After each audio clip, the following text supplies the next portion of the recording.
Donne la parole.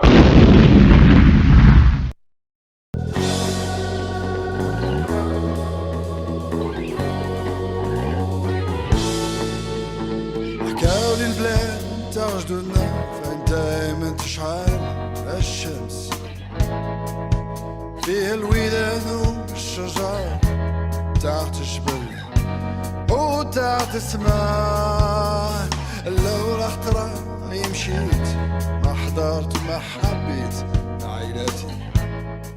Bonjour à toutes et à toutes, bienvenue sur Art Up, les artistes sont sympas. C'est un plaisir de vous retrouver aujourd'hui et aujourd'hui nous accueillons Rachid Sahara, artiste profondément inspiré par les cultures nomades, si on peut dire ça comme ça. Oui, tout à fait, Hein. tout à fait. Et donc tu es un artiste, c'est Rachid Sahara, comme le Sahara, Comme le désert, comme le désert. comme le désert. C'est ton vrai nom d'artiste? C'est le nom d'artiste, Ouais. ouais, c'est mon nom d'artiste depuis longtemps, D'accord. depuis très longtemps. Bon, comment tu commences dans la musique? Bah, très tôt, à l'âge de, à une certaine époque, on va dire, à l'âge de 12-13 ans, à l'époque où on entendait des musiciens jouer un peu partout, on découvrait la musique un peu partout, par chez moi, et c'était la tendance d'avoir une guitare dans les mains, donc voilà, j'ai Par entendu. chez toi, c'est-à-dire Alors, le Pas-de-Calais, c'est du Pas-de-Calais? le D'accord. Pas-de-Calais, le Pas-de-Calais. Je suis né à Hénin-Beaumont. D'accord. Hénin-Beaumont, dans le Pas-de-Calais. Ouais, ouais. Je vis dans cette région. Et quand j'ai entendu pour la première fois un son de guitare, voilà, c'était une évidence. Et j'ai cherché par tous les moyens de m'y mettre, en fait, parce que c'était pas évident, c'était nouveau. Donc pas d'infrastructure particulière, pas de... Il fallait se débrouiller, en fait. Hein, bon. Et je m'y suis mis. Je m'y suis mis. Donc j'ai jamais arrêté depuis, en fait. Hein, D'accord. À jamais. part la guitare, tu fais un autre instrument de musique? Oui, alors plus modérément, je dirais, par la force des choses. Bon, après, on apprend à maqueter, et puis on n'a pas toujours un bassiste sous la main, on n'a pas toujours un batteur. Donc après, j'ai commencé à faire des petites programmations, à bosser sur des 4 pistes, des 8 pistes, des 16 pistes, et puis progressivement constituer mon petit home studio. Et si bien que je me suis mis naturellement à la basse, souvent les guitaristes se mettent à la basse pour ces besoins-là, et puis au clavier aussi, pour avoir des notes, des synthés, etc.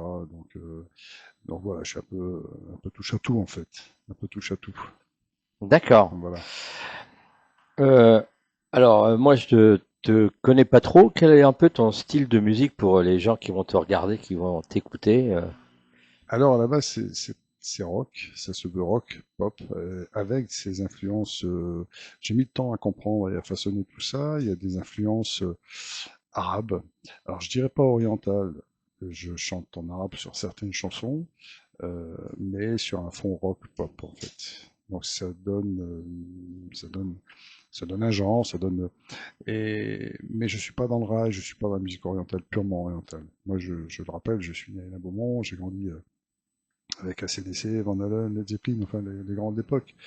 Ouais. Et ça a façonné ma culture. Mais en même temps, Ce sont des artistes qui t'ont ah oui, influencé ah, oui, bah, totalement. pour faire ce que Oui, tu fais en musique, quoi. mais totalement, totalement, Totalement. totalement. Les Ouais. Beatles, les Beatles pour les mélodies, Led Zeppelin pour l'ambiance hypnotique et mystique. Et Led Zeppelin reste mon groupe fétiche, mon groupe phare. Ils m'ont énormément inspiré. Alors je ne sais pas si ça se ressent dans ma musique, je sais pas si... Parfois les gens me disent, tiens, telle chanson fait penser à tel groupe, ou tel artiste. Et moi je m'en rends pas compte en fait, c'est les gens qui se rendent compte. Alors je sais pas si ça a influencé pardon, sur ma musique, mais en attendant, moi je vis de l'intérieur les Zeppelin. C'est notre univers, pour moi c'est notre dimension.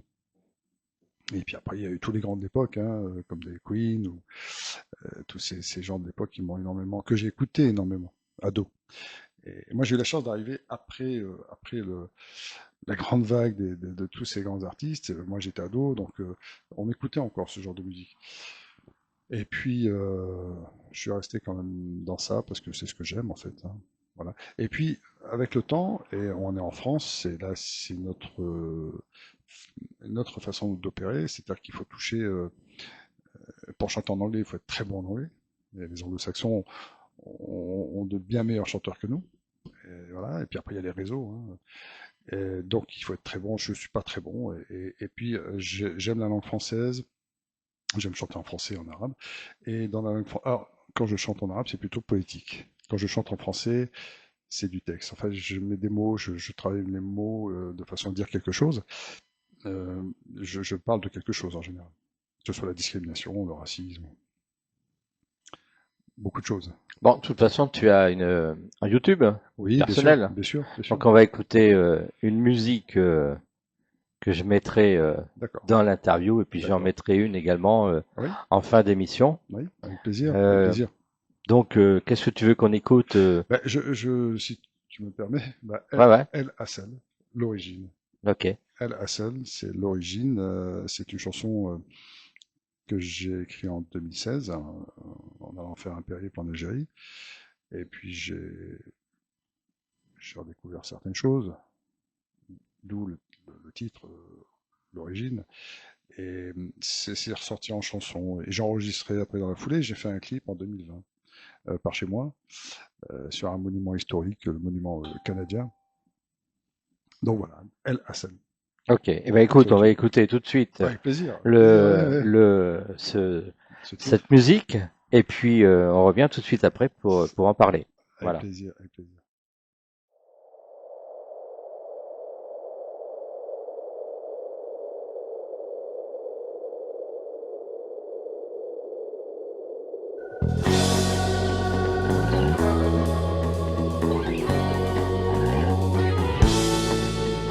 حكاولي البلاد تاع جدودنا فين دايما تشعل الشمس فيه الوداد والشجر تحت الجبل وتحت السماء لو راح ترى مشيت ما حضرت وما حبيت عائلتي كانوا ساميني قدامي فرحانين نلقى المعمر بالحب ما كنت نعرف ما كنت فاهم أنا حسبت روحي وضحك تلفت الوالدين وأنا ما كنت نعرف أنا ما كنت نفهم كان يقصدي مر هالحياة العادية كنت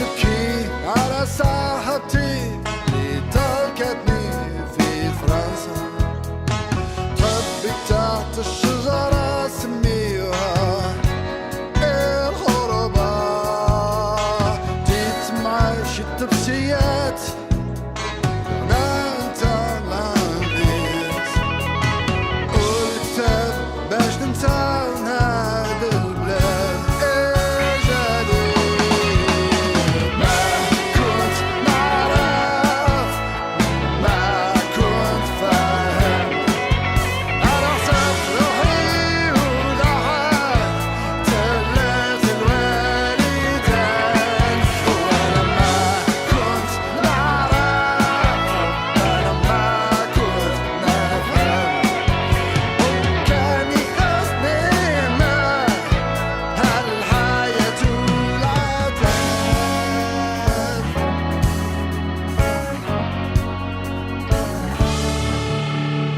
كانت حتى مني بعام خالتي صغيرة ما خلتني دايما تضحك وتلعب معاي كيما مع حد طفل علمتني الصبر والاحترام ومن كون خالق لا الصحراوي لا الفنانين ما كنت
Alors donc, on a écouté, El Assad. comment tu m'as dit? El Assad. El Hassan. El Assad. L'origine. L'origine, L'origine. d'accord. Ah oui, L'origine. El Hassan, c'est en arabe? En arabe, ouais. D'accord, Ouais, ok. ouais. Et en français, ça veut dire l'origine. L'origine. Comment est née cette musique? Alors, je suis allé C'est par en. rapport à tes origines à toi? C'est ça. Et alors, il y avait à cette époque-là une quête, une quête des origines, forcément. Donc, on est dans une démarche un peu généalogique. Euh, un moment dans sa vie où on veut savoir d'où on vient. Et les, les gens issus de ce peuple algérien, français, hein, moi je suis français, d'origine algérienne, euh, C'est de quelle ville d'Algérie? là-bas, mes parents sont nés de Roma, dans le département de Tlemcen, de D'accord. Wilayat Tlemcen. Il manque des cases dans notre histoire, il manque des informations, il y a des choses qui n'ont pas été dites, il y a des choses qui n'ont pas été transmises. En bien ou en mal, peu importe, mais il faut qu'il y ait une transmission dans l'histoire. Et il y a un patrimoine qui est un peu troué, là, il nous manque des choses. Et je constate que des plus jeunes que moi, des jeunes gens que je rencontre parfois, on en parle, et eux sont ignorants de tout ça. Alors bon, c'est pas la même histoire entre Marocains, Algériens et Tunisiens, c'est pas la même histoire du tout. Les Algériens ont une histoire commune avec la France, elle était terrible, et du coup on n'en parle pas, c'est tabou.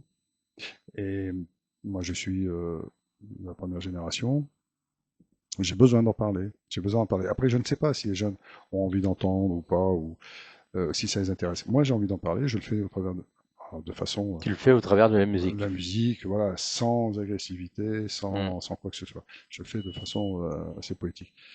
Mais j'en parle. Alors, est-ce que le Sahara semble être au cœur de ton identité artistique, comme tu t'appelles Sahara?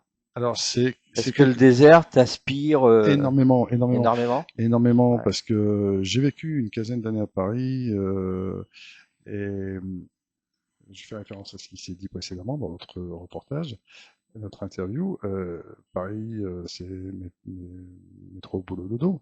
J'ai connu pendant 15 ans. C'était beaucoup de stress dans une autre vie. Et je rêvais de partir au Sahara pour trouver la paix, me retrouver, et puis me retrouver au calme surtout. Et ça m'a toujours hanté, quoi. C'est, ça m'a toujours hanté. D'accord. Voilà. La sérénité, en fait. On recherche la sérénité. Oui, c'est vrai. Je, je regarde pas la caméra, je te regarde. Ouais, ouais, tu regardes la caméra. Il y en a juste le retour d'image qui est juste derrière. C'est Et génial. c'est vrai C'est qu'on ne génial. l'avait pas avant, maintenant on l'a. Ah Donc ouais, on voit combien de temps qu'on fait en émission. c'est Tu vois, c'est génial. assez génial. Bah oui, tout à C'est bien fait. d'avoir un retour image. Oui, bah oui, on se voit, on se dit bon, Voilà. faut pas faire de bêtises. Bon, alors donc ton œuvre mélange tradition ancestrale et éléments modernes. Mm. Comment trouves-tu cet équilibre? Je sais pas l'expliquer. Je le trouve maintenant en fait.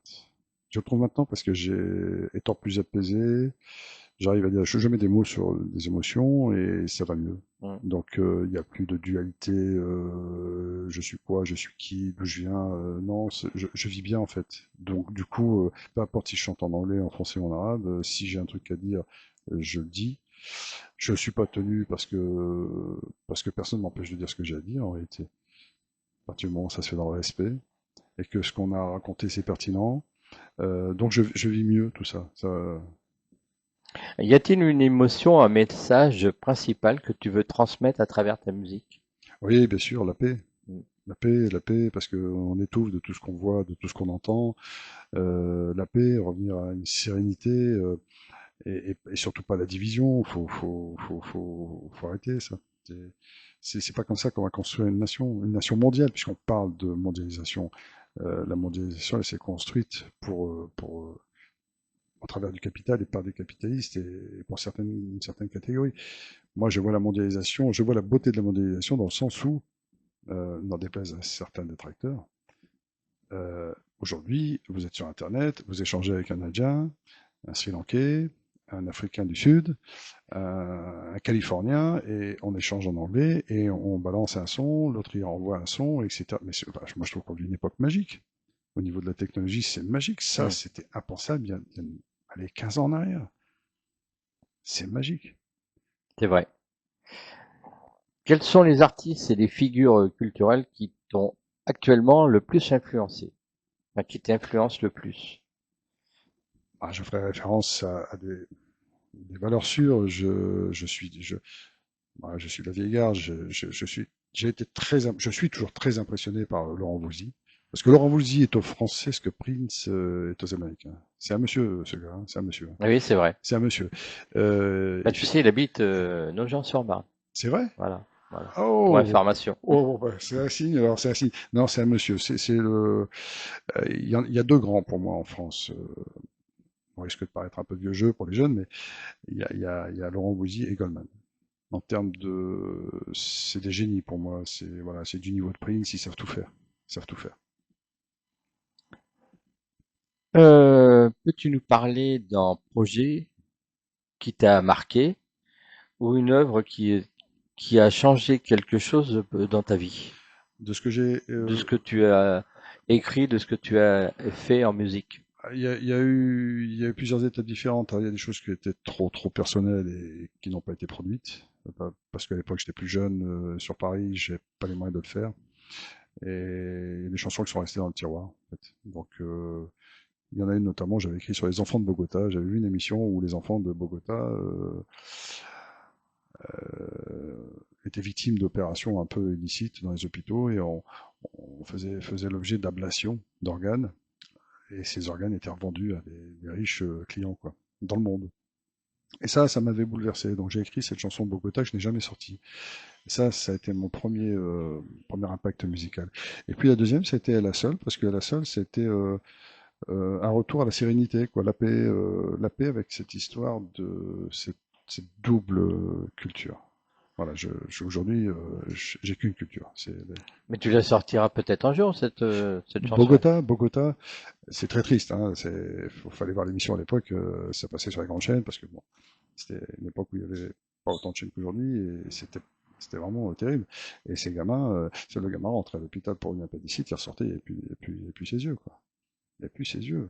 Et la maman qui avait une pauvre dame qui avait aucun recours, elle est repartie avec son enfant sans ses yeux. Mais alors, je parle de ses yeux, mais il y a d'autres choses. Il y a bien d'autres Oui, choses. bien sûr. Il y a d'autres choses. Ces organes, c'est toutes sortes. Hein. Mm. C'est terrible. Et je pense, je suis pas convaincu que ça se soit arrangé. Je pense que ça a toujours cours. C'est terrible, ça. C'est terrible. Moi, Et donc, tu penses la sortir un jour ou pas?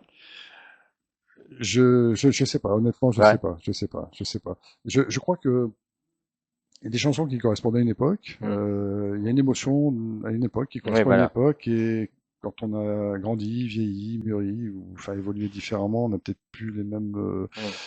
la même envie de faire les choses émotionnellement. Aujourd'hui, j'ai une longue partie de ma vie où je me laissais submerger par ce qui m'impactait émotionnellement pour écrire. Aujourd'hui, je gère mieux mes émotions et je vais écrire bah, voilà, quelque chose qui me fait plutôt envie, plus enjoué, plus percutant, plus rock, plus dynamique, je vais écrire différemment. Et puis aussi, euh, là, j'ai eu une période assez difficile où pour la scène, ça a été compliqué. Là, je refais de la scène et j'ai des musiciens. Et donc, j'aurais tendance à écrire des morceaux plus dynamiques pour le groupe. Euh, Basse, batterie, guitare, on rentre dedans et puis on y va, quoi, à Mm. l'ancienne. En tant qu'artiste, rencontres-tu des défis particuliers dans la diffusion de tes musiques et de ton travail? Oui, oui, parce que bien que j'ai de la chance, hein, je reconnais que j'ai de la chance. Oui, alors au même titre que d'autres artistes indépendants, parce que moi je me classe dans la catégorie des indépendants. On n'est plus dans l'ère de la maison de disques, des labels, etc., etc. Et quand bien même vous rencontrez ces gens-là, ils vont s'intéresser à des tout jeunes, des jeunes produits, des jeunes artistes montants, des artistes qui destinés à faire des scènes importantes, des zéniths, etc. Donc en termes de prise en charge par ces structures-là, c'est très très compliqué. Bon, puis c'est destiné à des plus jeunes. Donc moi je m'inscris dans ce qu'on appelle aujourd'hui les artistes indépendants. Donc on est artisan. Et la difficulté, bah, c'est la diffusion. Oui, c'est la diffusion et trouver des salles. Parce qu'il y a des circuits différents. Réseau culturel dans les villes, les communes, hein, réseau culturel. Il y a les associations. Et puis après, Euh, c'est un petit bonheur à la chance, quoi. Voilà. Aujourd'hui, c'est les radios qui comptent, associatives, et d'ailleurs, elles souffrent, hein, parce que pour l'objet de coupe franche au niveau de subventions, etc., c'est compliqué. Donc ces radios associatives nous aident énormément à nous diffuser. D'accord. Et je les en remercie. Comment vois-tu l'avenir de ta musique dans le monde contemporain qu'on est actuellement? Bah, de manière indépendante, artisanale. La diffusion, ce sera des concerts. Ce Tu as des sera dates de prévues sur 2026? euh, je- trois sûrs. Des festivals par chez moi, des festivals plus modestes, hein, mais modestes, assez modestes, mais néanmoins sympathiques. Et puis il y a pas mal de choses sympas par chez moi, des festivals de la bière, des trucs comme ça, c'est assez rock. Il y a pas mal de choses en fait, par chez nous là-haut. Ils font des choses sympas. Ouais. Euh, donc, à part te voir sur scène, peut-être un album, un EP, un single qui va sortir prochainement? Alors là, je sors une chanson qu'on a réalisée en partenariat avec un ami, violoniste et chef d'orchestre, Ma raison d'être. Donc là, elle vient de sortir là, le début novembre et elle est sur des plateformes. L'année dernière, j'ai sorti un EP, donc Stray. J'espère produire un autre EP d'ici un an, quoi. Le temps de me régénérer en émotions et de faire des rencontres pour avoir des idées, des nouvelles idées. Il faut bouger, faut aller à droite et à gauche, faut bouger. Hmm. Et puis prendre des notes, et puis ça vient. Voilà, il faut laisser mûrir le truc parce que quand je vois les artistes aujourd'hui qui produisent, mais qui se laissent impacter par les réseaux sociaux, ils produisent pour être vus tout le temps en permanence. Ouais, c'est un risque d'être à force, ça peut devenir plat et c'est dangereux, quoi. Il faut laisser le temps de mûrir les choses et je pense il faut visiter le monde, il faut, si on le peut, et rencontrer des gens, échanger et partager et apprendre des autres. Toutes les personnes qui, comme moi, écrivent, elles vont ressentir des choses, elles vont être inspirées. C'est les gens qui inspirent ceux qui écrivent des choses. C'est les gens, hein, qu'on rencontre. Donc il faut aller les rencontrer, ces gens, et ces régions, ces belles régions. Et puis, de toute façon, quand ça vient, ça vient. Le pays sort dans la foulée parce qu'on a fait le plein d'énergie, quoi. Ouais, absolument. Tu écris plutôt le matin, le soir, l'après-midi, la nuit? J'ai pas d'heure. Ah oui, t'as pas d'heure, J'ai pas d'heure. tu prends souvent des notes. Tout le temps. Ouais, Dans la voiture, sur le portable, un carnet, ouais. l'ordinateur à la maison. Enfin, bon, ça c'était. Si j'ai bien compris, t'as un studio à la maison, c'est ça? Alors, un studio, c'est prétentieux. Mon home studio, on va dire. Ah d'accord, J'ai ok. mon home studio.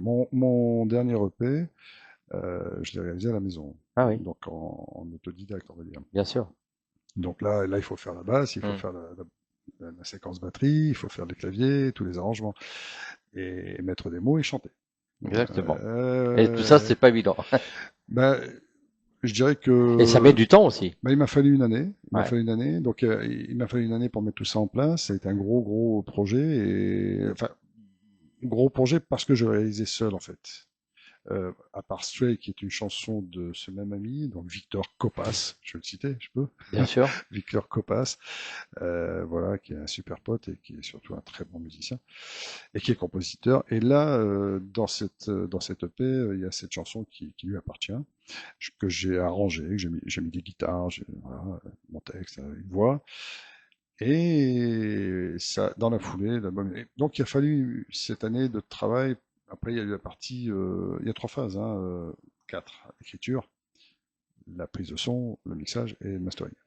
Alors les professionnels vous disent, il faut s'adresser à chaque spécialiste pour telle partie. Donc c'est un ingénieur différent à chaque fois. Moi, j'ai envie de dire, ça fait très longtemps que je travaille sur la MAO, j'apprends, et puis je me suis formé aussi. Et cette année, c'était un peu, voilà, le point d'orgue parce que je me suis dit, bon, cette année, je vais le faire moi. Enfin, en 2021, j'ai fait un EP dans un studio à Moucron. J'en suis très content. J'ai pas eu le temps d'y mettre ce que je voulais mettre, mais le son est parfait. Enfin, voilà, la réalisation est parfaite. Là, cette fois-ci, je voulais y mettre davantage. J'ai pris le temps de faire les choses. Voilà. Mais c'est un autoproduit. Un autoproduit. Bon, pour finir l'émission, tes réseaux sociaux, on peut te retrouver Partout, partout. partout. Spotify, Instagram, Instagram, Spotify. oui, Spotify, Deezer, Apple. Et puis après, il y a toutes les autres plateformes, hein, Tiga, je crois que c'est Tiga, ou Tinga, je sais plus comment on Et appelle on ça. peut te retrouver sur Facebook. Facebook, YouTube, j'ai mon site aussi. Et puis en tapant Google, c'est facile, Rachid Sarah, Ouais. on retrouve facilement. Et donc, si on veut t'inviter sur des concerts, ben, on va sur Facebook et on t'envoie un petit message. Oui, Voilà. par Messenger, bah Ouais. oui, avec grand plaisir, bien sûr. Ouais, ouais. On va écouter un dernier titre que tu nous as ramené. Et tu veux qu'on écoute quoi, du coup? Je serais tenté il y a eu un clip aussi qui était super là-dessus, mais le train est passé. Mais le train est Mais passé. le train est passé. Et il y a eu un En super. quelques mots, tu peux nous raconter comment est L'histoire? née cette chanson? Alors, c'était dans une période un peu tristounette où on est entre la fin d'un univers musical, une industrie musicale qui périclite, un univers qui s'en va et un nouvel univers qui arrive, mais on ne sait pas trop où on va. On est entre deux eaux. Et là, je dis, bon, la musique, je crois que c'est mal barré, quoi. Mais le train est passé, c'est sorti comme ça. Et puis bon, il y a un petit côté un peu nostalgique quand même, parce que je ne me retrouve pas toujours dans la musique d'aujourd'hui. Et, et on peut se replonger dans ce qu'on a aimé, quoi. Donc, ouais, il y avait une part de nostalgie dans cette chanson. Bon, enfin, depuis, ça va mieux, hein. Oui, oui, Ça va mieux. ça s'est amélioré. Ça s'est amélioré. Ça s'est amélioré. Bon, eh ben, écoute, on va écouter Et le train est passé. Ok. Merci beaucoup d'être passé sur Artop. Eh ben, merci à Artop, merci à toute l'équipe, parce que j'ai eu, donc, monsieur Lebar ou Lebar? Majid Le Bar. Ouais. Majid, donc, que j'ai eu au téléphone et je suis, voilà, très flatté, très honoré, voilà. Moi, je viens d'Arras, dans le Pas-de-Calais, et c'est un plaisir que de venir, quoi. Du bonheur, du bonheur. Ben, merci beaucoup. Ouais. Merci beaucoup d'être passé sur J'en prie, Artop. C'est un j'en grand prie. plaisir de t'avoir reçu. Ah bon. Et ben, la porte est grande ouverte, hein, tu viens quand tu veux. Voilà. Avec Tu plaisir. connais l'adresse maintenant. Ouais, Hein. c'est bon, c'est noté, c'est Voilà. répertorié, c'est bon, ouais, super, c'est super. Merci Eh ben, beaucoup. merci à toute l'équipe. Merci beaucoup. Et puis, on écoute ce titre. Ouais. Voilà. Merci. Bon week-end à tous. Et nous, on se dit à samedi prochain, même heure, même endroit, ici sur le plateau d'Artop. Bye bye.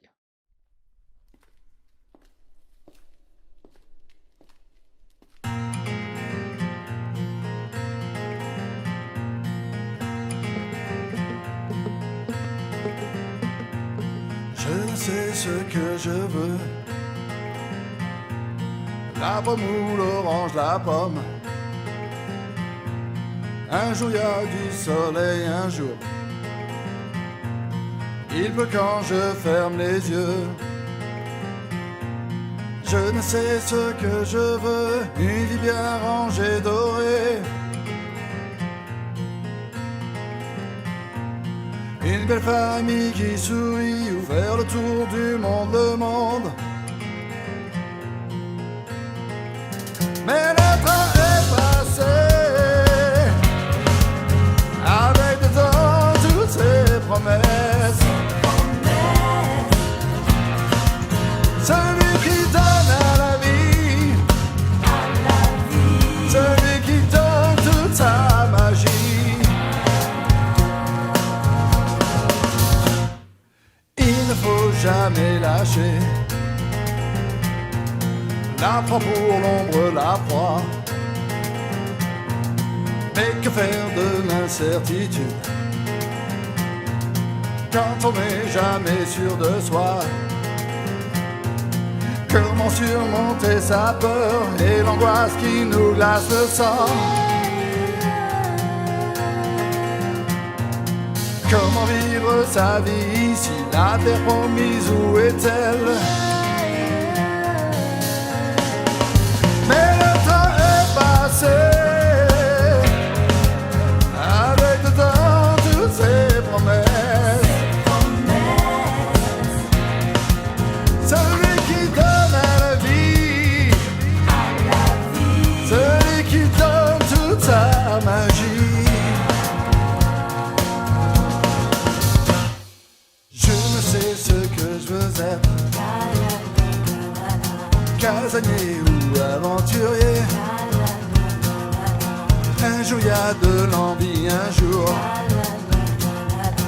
mais le lendemain est sans fin. Continuer à faire semblant, à rêver à de douces chimères.